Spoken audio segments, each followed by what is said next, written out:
15 icônes d'Hollywood disparues à cause de l'alcoolisme, derrière le glamour, une vérité plus sombre se dévoile. Le public croyait connaître ces légendes, pourtant chacune cachait une bataille silencieuse. Dans cette vidéo, vous allez découvrir ce que leur sourire ne montrait jamais, des histoires que peu ont réellement entendues. Numéro 1.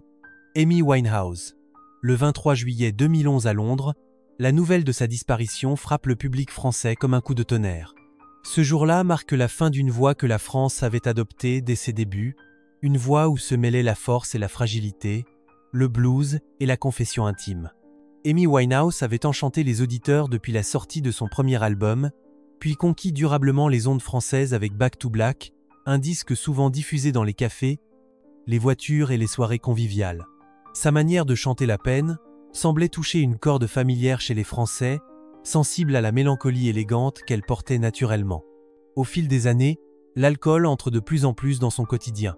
La pression médiatique, les concerts à répétition, les émotions instables deviennent un terrain où le verre semble offrir une échappée facile. Les photos prises lors de ses tournées en France montrent parfois une artiste souriante, parfois une jeune femme visiblement épuisée. Les journalistes français évoquent régulièrement un talent immense mais rongé par des excès qui l'éloignent de ses capacités réelles. Les retards au concert, les annulations soudaines, les prestations fragiles deviennent de plus en plus fréquents. Derrière chaque apparition publique se cache un combat silencieux. Les médecins alertent à plusieurs reprises, notant les effets de plus en plus visibles sur sa santé. La perte de poids, la voix qui se brise, le regard absent témoignent d'un organisme affaibli. Les proches tentent de lui offrir du soutien, mais la dépendance progresse et les difficultés personnelles aggravent encore la situation. Quelques mois avant ce 23 juillet, certains témoignages rapportent une volonté de se reprendre, de créer à nouveau, de retrouver une stabilité que sa musique réclamait presque instinctivement. Lorsque ce jour arrive, l'analyse conclut à un empoisonnement accidentel lié à une consommation d'alcool bien trop importante pour un corps déjà affaibli. Le public français réagit avec une grande tristesse, conscient qu'une artiste rare vient de s'éteindre. Radios et chaînes de télévision diffusent ses chansons en hommage. Les commentaires soulignent ce mélange unique de puissance et de fragilité qui avait séduit la France entière. Beaucoup se souviennent de la première fois où ils ont entendu Rehab ou Back to Black, des moments désormais associés à la disparition d'une voix irremplaçable. Amy Winehouse demeure, en France, l'image d'un talent immense qui n'a jamais cessé de toucher les cœurs. Numéro 2. Errol Flynn. Le 14 octobre 1959 à Vancouver, la nouvelle de sa disparition traverse rapidement l'Atlantique et parvient jusqu'en France, où son nom reste associé aux grandes heures du cinéma d'aventure. Ce jour-là, les spectateurs français apprennent que l'acteur qui incarnait Robin des Bois, le héros insouciant et élégant, s'est éteint après des années où sa santé se fragilisait peu à peu. Les journaux parisiens rappellent immédiatement ces rôles mythiques, ceux qui avaient fait vibrer les salles obscures sur les grands boulevards. Errol Flynn symbolisait l'âge d'or hollywoodien tel qu'il était vu depuis la France. Cap au vent, sourire insolent, regard perçant, il faisait partie de ces visages que les Français reconnaissaient instantanément. Les films d'aventure diffusés régulièrement à la télévision française dans les années d'après-guerre renforcent encore sa popularité. Pourtant, derrière l'image du héros intrépide, les proches décrivent un homme qui lutte avec des habitudes dont il ne parvient plus à se défaire. L'alcool devient un refuge, puis un poids qui s'alourdit au fil des ans. Les tournages deviennent plus difficiles, son énergie diminue, et les réalisateurs notent des moments de fatigue inhabituels chez celui qui autrefois bondissait avec aisance d'un décor à l'autre. Les médecins qui l'examinent au cours de ces dernières années évoquent un cœur fatigué, un foie très affaibli, un organisme qui ne supporte plus les excès répétés. En France, les critiques de cinéma mentionnent souvent ces signes visibles d'épuisement dans ses derniers films. Le public, lui, continue de l'aimer pour ce qu'il représente dans la mémoire collective française, l'aventure, la liberté, une forme de romantisme disparu. Quelques semaines avant ce 14 octobre, des témoins évoquent un homme lucide sur son état de santé, mais prisonnier d'une lassitude intime qu'il ne parvient pas à dépasser. Lorsque la nouvelle est annoncée, les radios françaises ouvrent leurs journaux culturels par un hommage sobre. Des extraits des aventures de Robin des Bois, du Capitaine Blood ou de la Charge fantastique sont rediffusés pour rappeler la place qu'il avait occupée dans l'imaginaire français. Les spectateurs se souviennent de la première fois où ils l'avaient vu surgir à l'écran, sabre en main, sourire éclatant, comme si rien ne pouvait jamais l'atteindre. Sa disparition rappelle la fragilité humaine derrière les rôles les plus flamboyants. Si vous avez un souvenir particulier lié à Errol Flynn, partagez-le dans les commentaires. Numéro 3. Richard Burton. Le 5 août 1984 à Genève, la nouvelle de sa disparition parvient très vite en France, où son nom reste l'un des plus emblématiques du cinéma anglo-saxon. Ce jour-là, les spectateurs français apprennent que la voix grave et magnétique qui avait marqué des générations s'est éteinte, laissant derrière elle une carrière immense et un parcours de vie fragilisé par des habitudes qui ont peu à peu miné sa santé. Les journaux français rappellent immédiatement ses rôles majeurs, de son interprétation bouleversante dans Qui a peur de Virginia Woolf aux drames historiques qu'il avait imposés comme l'un des plus grands acteurs de son époque. Richard Burton avait une place particulière dans le cœur du public français. Son talent éclatant, sa diction impeccable, son regard profond faisaient de lui un acteur admiré bien au-delà des frontières britanniques. Les cinéphiles français se souvenaient aussi de ses apparitions dans les émissions culturelles, où ses réflexions sur le métier d'acteur étaient souvent citées. Mais derrière l'image du comédien prestigieux, l'alcool avait envahi progressivement sa vie quotidienne, d'abord comme un compagnon des soirées mondaines, puis comme une échappée face aux tensions personnelles et professionnelles. Les proches racontent que les tournages devenaient parfois difficiles, que la fatigue s'installait, que la voix si reconnaissable perdait parfois de sa clarté lors des répétitions. Au fil des années, les médecins lui signalent les premiers signes inquiétants. Un cœur qui s'essouffle, un foie affaibli, une résistance physique qui diminue. En France, les critiques observent dans certains de ses derniers films une lenteur inhabituelle, une gravité accentuée dans le jeu qui trahit autant son talent que sa lassitude. Dans les mois précédant ce 5 août, plusieurs témoins le décrivent comme un homme conscient de la fragilité croissante de son état de santé, mais déterminé à préserver son image professionnelle et à continuer de travailler dès que possible. Lorsque l'annonce officielle est faite, les radios françaises consacrent de longues pages d'hommage. Les chaînes de télévision rediffusent des extraits de ses plus grands rôles, rappelant combien sa présence imposante avait marqué le cinéma mondial.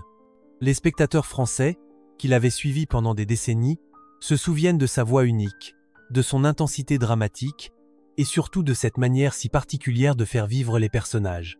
Sa disparition laisse l'image d'un comédien d'exception, dont la force intérieure a longtemps masqué la fragilité de l'homme. Numéro 4. Billie Holiday.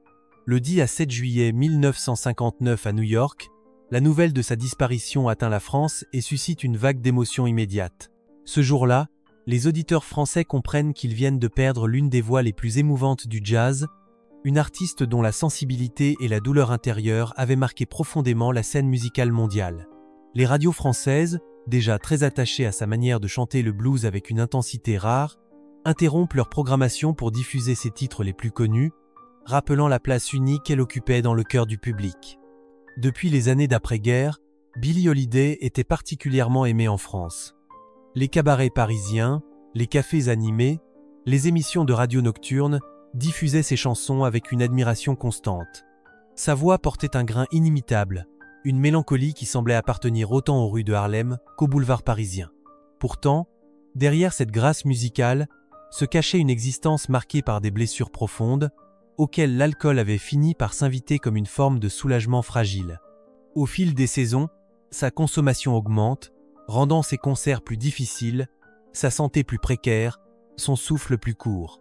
Les médecins qui l'examinent dans ces dernières années évoquent une fatigue extrême, une cirrhose avancée, un organisme qui peine à répondre aux efforts.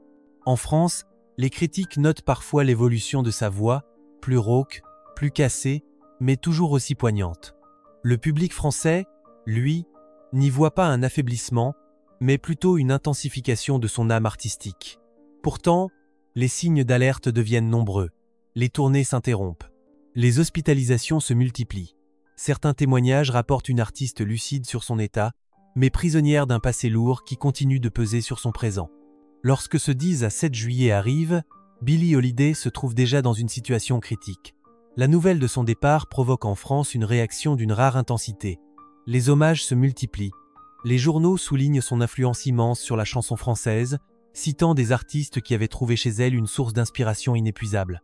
Les mélomanes français se souviennent de la première fois où ils avaient entendu Strange Fried, God Bless the Child ou Loverman. Ces chansons qui semblaient raconter une vérité intime que peu d'artistes savaient exprimer. Sa disparition laisse un vide profond dans l'univers du jazz et dans la mémoire musicale française. Billie Holiday demeure l'image d'une voix qui savait transformer la douleur en beauté. Numéro 5. John Barrymore. Le 29 mai 1942 à Los Angeles, la nouvelle de sa disparition parvient jusqu'en France, où son nom résonne comme celui d'un pionnier du cinéma américain.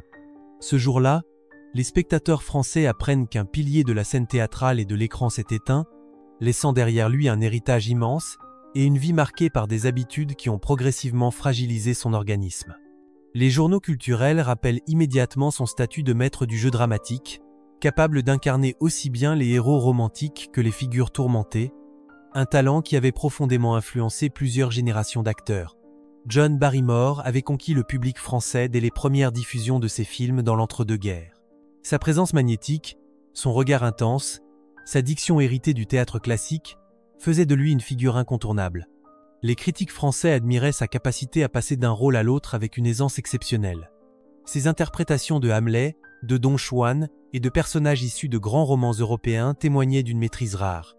Pourtant, derrière cette image imposante, sa vie personnelle se remplissait peu à peu de tensions, et l'alcool devenait une présence régulière qui finissait par affecter son corps.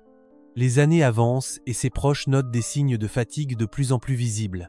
Les médecins pointent un affaiblissement général, un foie surchargé, un cœur soumis à trop d'efforts. Les tournages deviennent plus compliqués, les textes plus difficiles à mémoriser, sa silhouette moins assurée qu'autrefois. En France, les spécialistes du cinéma observent dans ses derniers films une lenteur inhabituelle, une voix plus grave, un regard parfois absent. Le public, lui, continue pourtant de le considérer comme une légende vivante, conscient que même diminué, John Barrymore reste un acteur d'exception. Au printemps 1942, son état se dégrade fortement. Plusieurs témoignages évoquent un homme affaibli mais toujours désireux de travailler, attaché à l'image professionnelle qu'il avait construite depuis des décennies.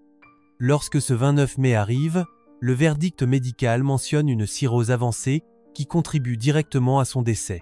En France, la réaction est immédiate. Les journaux saluent un géant du cinéma, un artiste dont le nom restera à jamais associé au début du film parlant. Les cinéphiles se souviennent de ses prestations en noir et blanc, de son charisme indéniable, de cette manière unique d'occuper l'écran sans effort apparent. Sa disparition marque la fin d'une époque et laisse l'image d'un comédien dont la grandeur continue de résonner dans la mémoire du cinéma français. Numéro 6. W.C. Field. Le 25 décembre 1946 à Pasadena, la nouvelle de sa disparition parvient en France, où son humour singulier et son talent pour la satire avaient conquis un large public. Ce jour-là, les amateurs de comédie découvrent qu'une figure majeure du cinéma burlesque s'est éteinte après des années où sa santé se fragilisait progressivement. Les journaux français rappellent immédiatement ses performances irrésistibles, sa démarche nonchalante, son regard malicieux et cette manière unique de transformer les situations ordinaires en scènes hilarantes. Son style, mêlant ironie, précision et un sens aigu du rythme, avait profondément marqué les débuts de la comédie américaine. W.C. Field avait une place particulière dans le cœur des spectateurs français. Ses films, régulièrement diffusés dans les cinés, clubs et les salles d'art et d'essai, étaient admirés pour leur humour subtil et leur critique sociale déguisée. Pourtant, derrière cette image d'amuseur brillant, sa vie personnelle se chargeait de tensions et l'alcool devenait un compagnon fréquent. Les tournages se compliquaient parfois, les dialogues étaient plus difficiles à retenir et sa condition physique affichait des signes d'essoufflement. Les proches évoquaient un homme conscient de son affaiblissement, mais déterminé à rester fidèle à son art. Les médecins qui le suivent au cours de ces dernières années notent un organisme de plus en plus fragile. Le foie montre des signes inquiétants, le système digestif se dégrade et les épisodes de fatigue deviennent récurrents. En France, les critiques observent dans ces dernières apparitions un mélange touchant de lucidité et de fragilité, comme si le comédien, autrefois maître du rythme comique, se battait désormais contre un corps qui ne répondait plus de la même manière. Malgré cela, le public français continue de lui témoigner une grande affection, reconnaissant en lui un pionnier qui avait façonné l'humour moderne. Lorsque ce 25 décembre arrive, la situation est critique. Le verdict médical mentionne une hémorragie digestive sévère dans un organisme épuisé.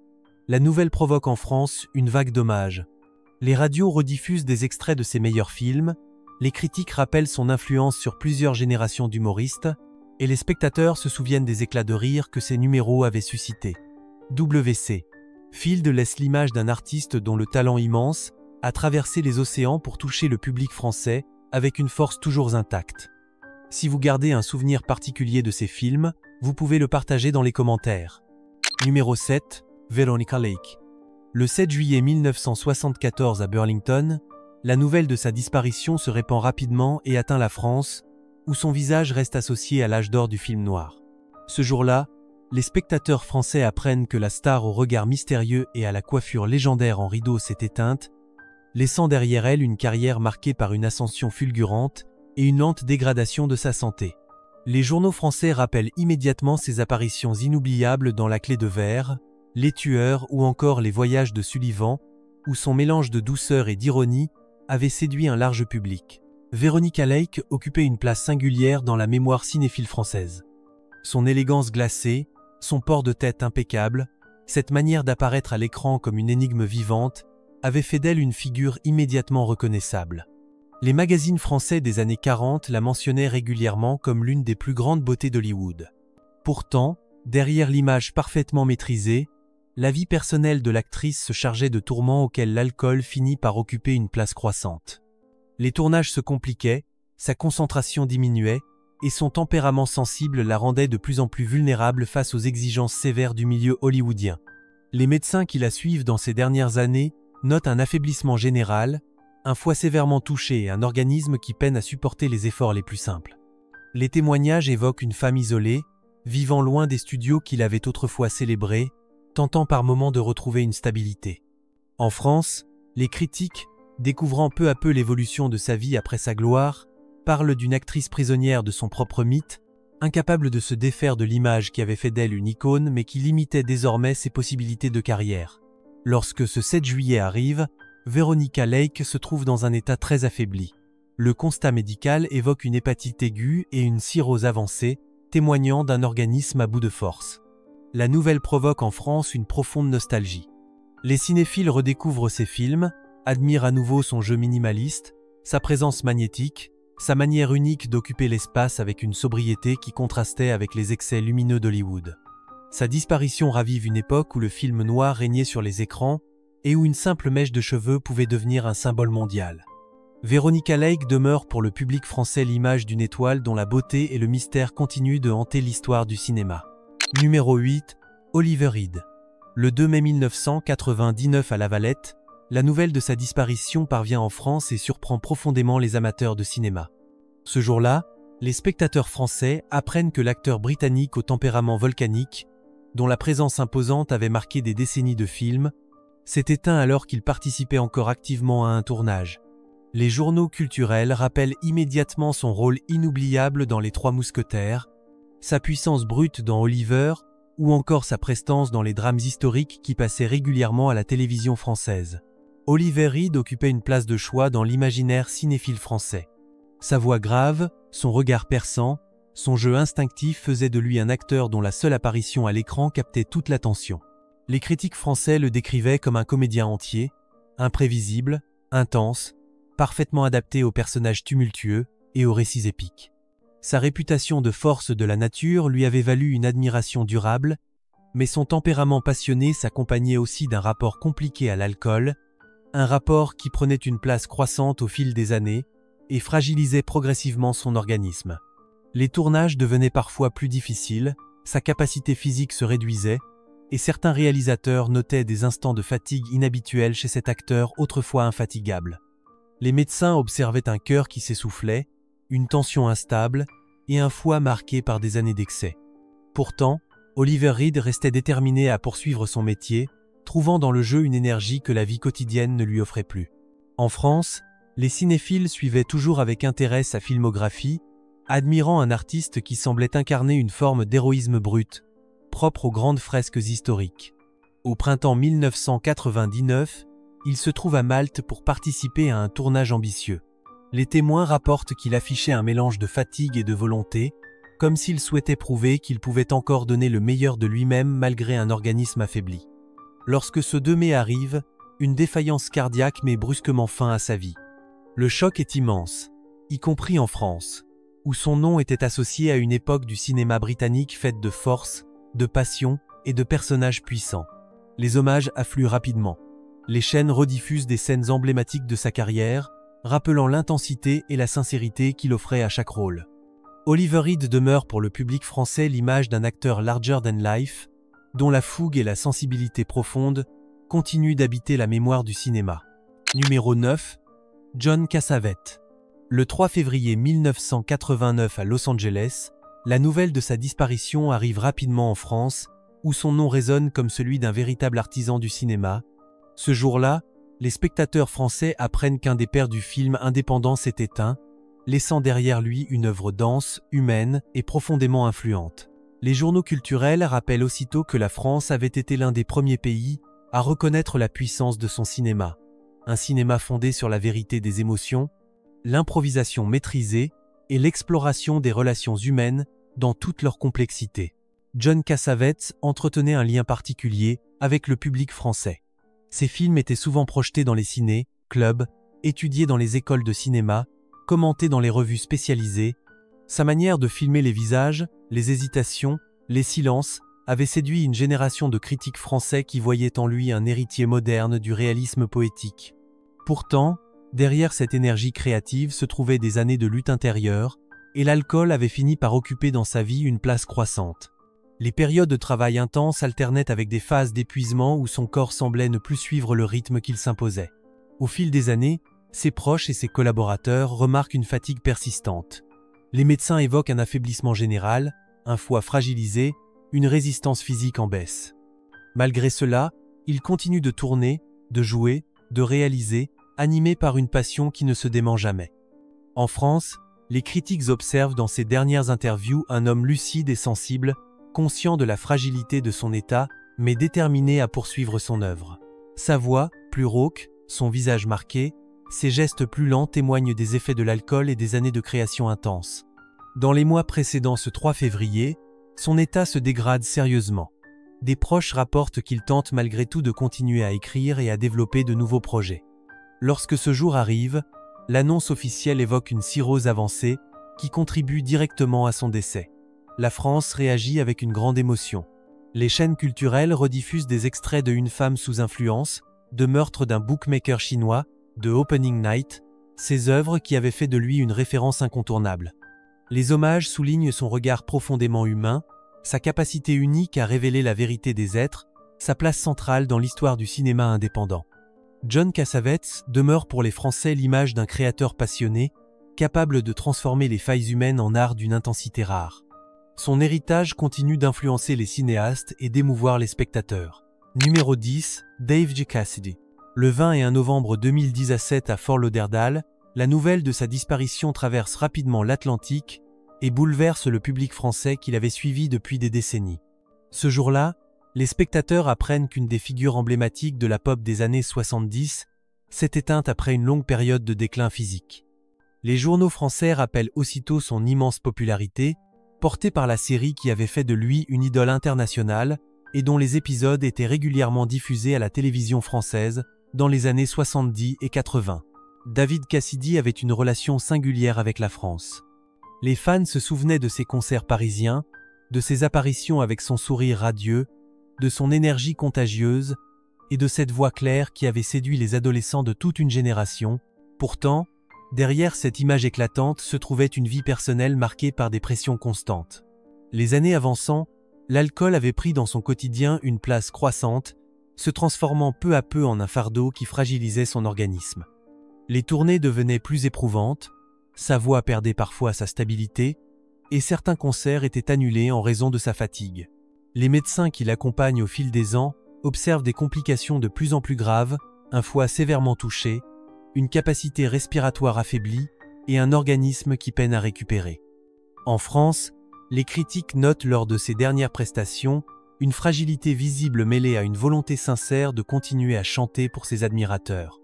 Les témoignages de proches évoquent un homme conscient de son état, mais déterminé à transmettre encore un peu de bonheur à travers sa musique. À l'automne 2010 à 7, son état s'aggrave soudainement. Les hospitalisations se multiplient, des sources familiales signalent une insuffisance hépatique avancée qui laisse peu d'espoir. Lorsque ce 21 novembre arrive, l'annonce officielle évoque une défaillance d'organes dans un corps trop affaibli pour résister davantage. La France réagit avec émotion. Les radios diffusent ses plus grands succès en hommage, les médias rappellent son influence sur les jeunes des années 70 et l'importance de sa contribution à la culture pop.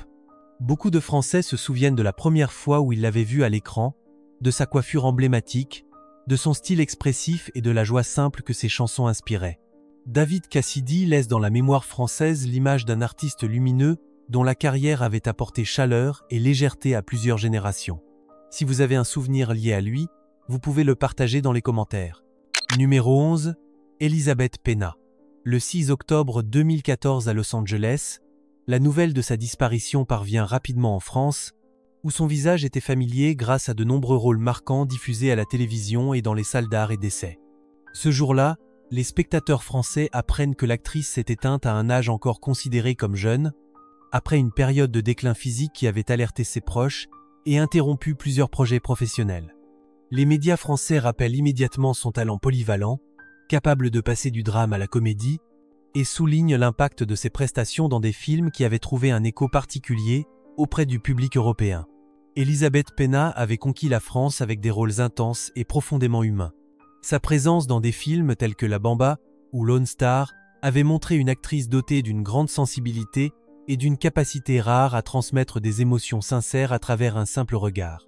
Sa voix douce, sa diction précise et son expression toujours habitée fascinaient les cinéphiles français. Pourtant, derrière cette apparente sérénité, sa vie personnelle avait été marquée par des combats successifs. L'alcool avait fini par occuper une place importante dans son quotidien, devenant peu à peu un refuge face aux pressions du métier et aux difficultés familiales. Les tournages se faisaient plus complexes, les périodes de fatigue plus fréquentes, et certains réalisateurs notaient une baisse de concentration inhabituelle chez une actrice pourtant réputée pour sa rigueur. Les médecins qui la suivent au fil des années signalent une fragilité croissante. Le foie montre des signes sévères d'usure, le système immunitaire s'affaiblit, et les épisodes d'hospitalisation deviennent de plus en plus fréquents.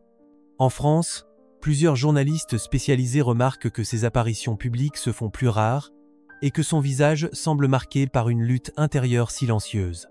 Des proches évoquent une femme sensible, généreuse, mais souvent confrontée à un sentiment de solitude et à une pression professionnelle qui ne cessait de s'intensifier. Au cours des mois précédant ce 6 octobre, son état se détériore brutalement. Les médecins parlent d'une cirrhose avancée et d'une infection complexe qui affaiblit encore davantage un organisme déjà très fragilisé. Elle tente malgré tout de poursuivre certains projets artistiques, poussée par une passion authentique pour son métier. Les témoignages rapportent une actrice qui souhaitait continuer à transmettre des histoires, même lorsque son corps ne suivait plus. Lorsque l'annonce officielle tombe, la France réagit avec émotion. Les chaînes de télévision rediffusent des extraits de ses rôles les plus marquants, rappelant la grâce et l'intensité qu'elle apportait à chaque scène. Les critiques saluent une carrière discrète mais essentielle, marquée par des choix artistiques courageux et une sincérité qui touchait profondément le public. Les spectateurs se remémorent ces personnages forts, parfois tourmentés, toujours authentiques, qui semblaient porter en eux une vérité humaine rarement montrée avec autant de finesse. Elizabeth Pena demeure pour le public français l'image d'une actrice talentueuse dont la sensibilité et la profondeur continuent d'émouvoir ceux qui redécouvrent son travail. Sa disparition laisse derrière elle une œuvre précieuse et un souvenir durable dans la mémoire cinéphile. Numéro 12. Gail Russell. Le 26 août 1961 à Brentwood, la nouvelle de sa disparition atteint la France et provoque une profonde tristesse parmi les cinéphiles qui avaient suivi sa carrière depuis l'après-guerre. Ce jour-là, les spectateurs français apprennent que l'actrice à la beauté angélique, dont la sensibilité avait marqué les écrans, s'est éteinte après plusieurs années de déclin physique. Les journaux culturels se souviennent immédiatement de son visage doux, de son jeu retenu et de cette fragilité bouleversante qui transparaissait dans chacun de ses rôles. Son interprétation dans Le Réverbère de l'amour ou dans Les yeux de la nuit avait fait d'elle une figure marquante du cinéma hollywoodien. Gail Russell avait conquis le public français par sa présence lumineuse et son élégance discrète. Contrairement aux actrices flamboyantes de son époque, elle incarnait une forme de grâce silencieuse, presque irréelle. Sa voix douce, ses gestes mesurés et son regard empreint de mélancolie touchaient profondément les spectateurs. Pourtant, cette sensibilité qui faisait son charme était aussi l'une des sources de ses difficultés. Très jeune, elle souffrait d'une timidité paralysante. Les tournages, la pression des studios, les attentes du public et la médiatisation croissante devenaient pour elle des épreuves presque insurmontables. Pour apaiser ses angoisses, elle se tourne progressivement vers l'alcool, qui devient au fil des années une dépendance durable. Les médecins observent dès le début des signes inquiétants. Une fatigue excessive, des troubles digestifs, une perte d'appétit, des épisodes de malaise. Malgré cela, Gail Russell poursuit son métier, tentant de masquer ses difficultés derrière son professionnalisme. En France, les critiques remarquent occasionnellement que son visage semble plus pâle, que son regard perd un peu de sa vivacité, mais ils attribuent souvent cela à l'intensité émotionnelle de ses rôles. Les studios, en revanche, s'inquiètent de ses absences et de sa nervosité grandissante. Certains projets sont annulés, d'autres retardés, et sa carrière commence à s'effilocher malgré un talent qui reste évident. Pendant les années 50, sa santé se détériore encore. Les témoignages évoquent une femme fragile, oscillant entre moments de lucidité et périodes de grande solitude. Elle tente plusieurs fois de retrouver une stabilité personnelle et professionnelle, mais son organisme, affaibli par des années de consommation régulière d'alcool, répond de plus en plus difficilement. En France, ses films continuent d'être diffusés dans des ciné, clubs, où elle est encore admirée pour sa pureté et sa sincérité. Pourtant, le décalage entre l'actrice adorée à l'écran et la femme qui lutte dans sa vie quotidienne devient de plus en plus profond. Lorsqu'arrive ce 26 août 1961, Gail Russell est retrouvée chez elle dans un état critique. L'examen médical évoque une atteinte sévère du foie et une défaillance générale d'un corps trop affaibli pour se maintenir davantage. La France réagit avec une grande émotion. Les critiques saluent une actrice dont la délicatesse avait marqué une génération de spectateurs. Les journaux rappellent sa beauté singulière, sa vulnérabilité touchante et la poésie involontaire qu'elle apportait à ses rôles les plus simples. Gail Russell demeure pour le public français l'image d'une étoile fragile, une artiste dont la lumière douce continue de briller dans la mémoire du cinéma.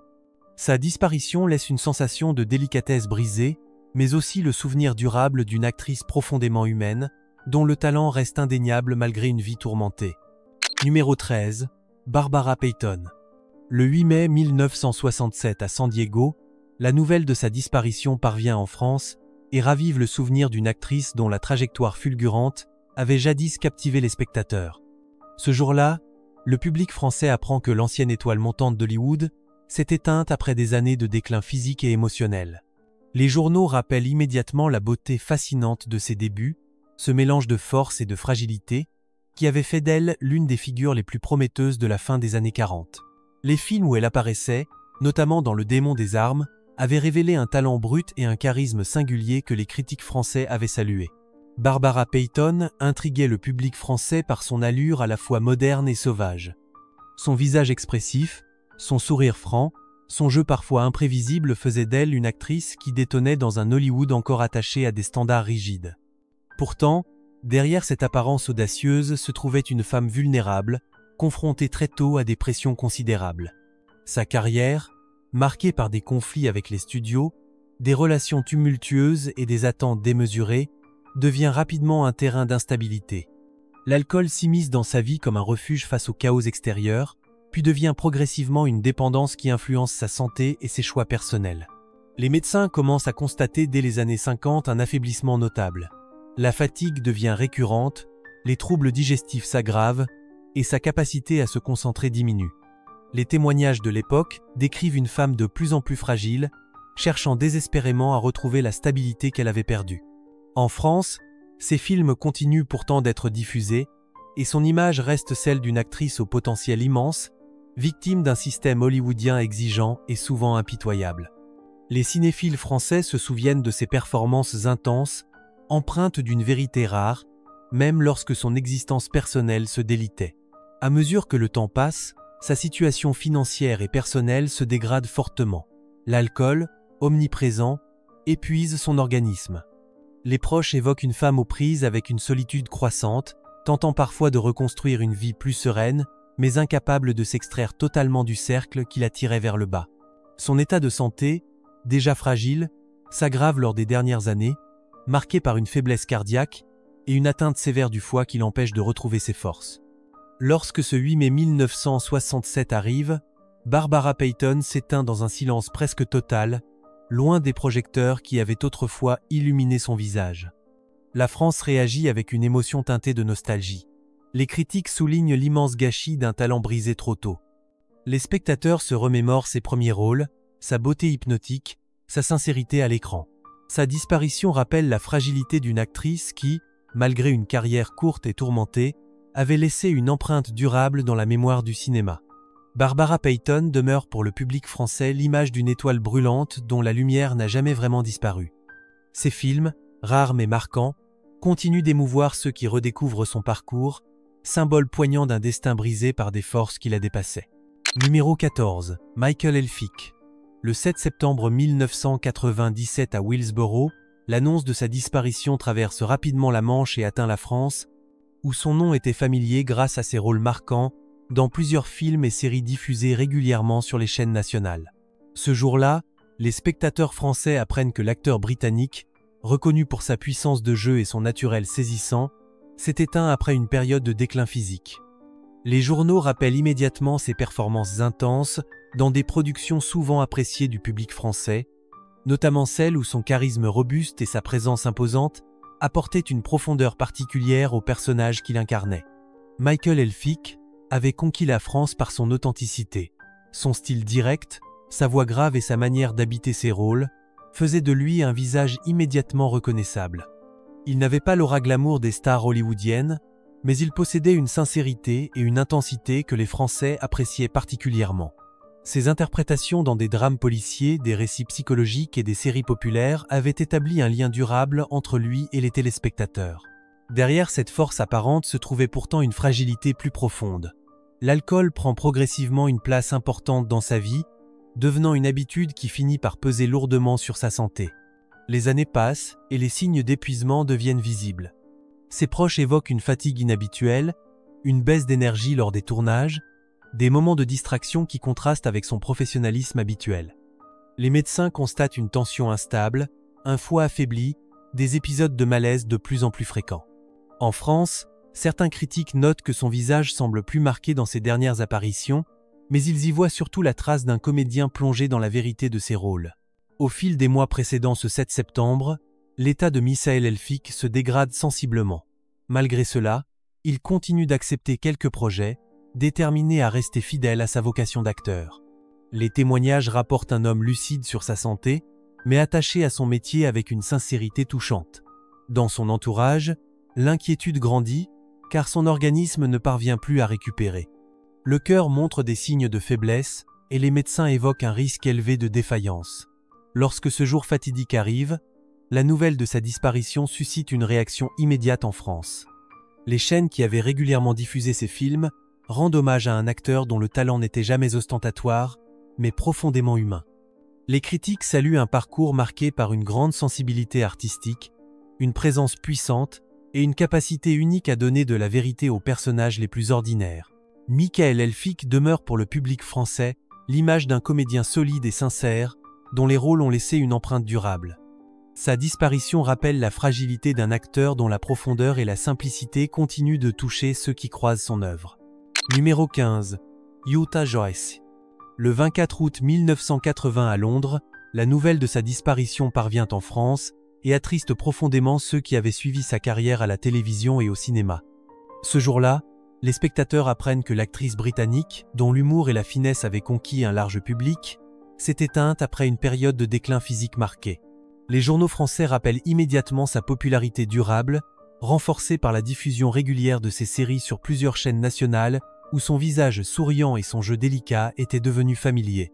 Utah Joyce occupait une place singulière dans le cœur des téléspectateurs français. Son élégance, son sens de la comédie, sa capacité à rendre touchants les personnages les plus ordinaires faisaient d'elle une figure particulièrement appréciée. Elle avait cette présence rare, faite de chaleur et de classe, qui attirait instantanément l'attention. Pourtant, derrière chaque éclat de rire, derrière chaque réplique savamment posée, se cachait une fragilité plus profonde. L'alcool prend progressivement une place importante dans sa vie, d'abord comme un réconfort discret, puis comme une habitude qui finit par fragiliser son organisme. Les proches de Utah Joyce décrivent au fil des années une fatigue persistante. Les tournages deviennent plus éprouvants, les répétitions plus difficiles, et les médecins signalent un affaiblissement inquiétant du foie. Les symptômes s'intensifient, révélant un organisme qui peine à suivre le rythme d'une carrière exigeante. En France, les critiques remarquent que son visage semble plus marqué lors de ses dernières apparitions publiques, mais il continue de saluer la précision de son jeu, sa grâce naturelle et sa capacité à émouvoir sans jamais exagérer. À l'approche de ce 24 août 1980, son état se détériore brusquement. Les médecins évoquent une cirrhose avancée et un affaiblissement général qui ne laisse guère d'espoir. Plusieurs témoins rapportent qu'elle tentait encore de conserver une apparence digne, fidèle à sa nature discrète et élégante. Malgré les alertes médicales répétées, elle avait du mal à s'éloigner définitivement de ses habitudes, portée par une sensibilité qui la rendait particulièrement vulnérable. Lorsque la nouvelle de sa disparition est annoncée, les hommages affluent en France. Les chaînes rediffusent des extraits de ses séries, rappelant la tendresse et l'intelligence qu'elle apportait à chaque rôle. Les spectateurs se remémorent ses expressions, ses regards remplis d'ironie douce, cette humanité profonde qui traversait son jeu. Pour beaucoup, elle représentait une forme de comédie britannique élégante et mesurée, où l'humour servait avant tout à révéler la vérité des relations humaines. Utah Joyce demeure dans la mémoire française comme une actrice d'une grande délicatesse, dont la sensibilité continue de toucher ceux qui redécouvrent ses œuvres. Sa disparition rappelle la fragilité d'une artiste dont le rayonnement restait lumineux malgré les batailles intimes qu'elle menait. Merci d'avoir suivi cette histoire. Pour ne pas manquer les prochaines, pensez à vous abonner. À très bientôt et prenez soin de vous.